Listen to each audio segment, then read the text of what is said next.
I think that the GRF 2014 comes really at the right time, a time when we have to integrate our efforts in view of the new Hyogo framework for action, in view of the Sustainable Development Goals and the Millennium Development Goals that need all to take into account the integrated risk management dimension.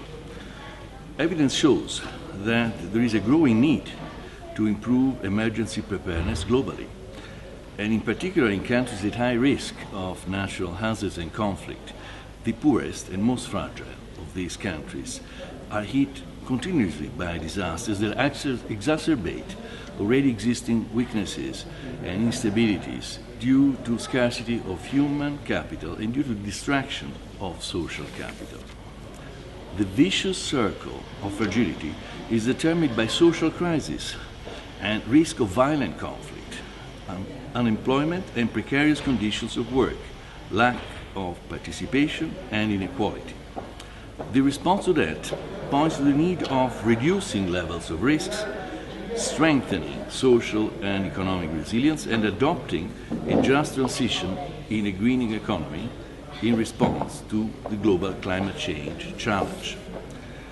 ILO, my organization, and its social partners contribute substantially to set in place recovery programs based on employment-intensive schemes, productive jobs, social protection, human and labor rights, and social dialogue.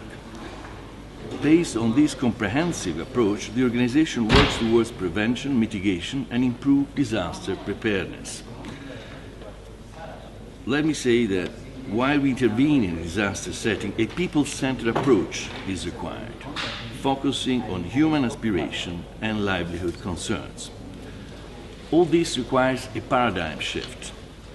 An integrated approach is needed to reinforce local capacity, shift from a reactive to a preventive approach, and establish more robust public-private partnerships, and provide incentives to the private sector and to increase their investments in risk management and business continuity.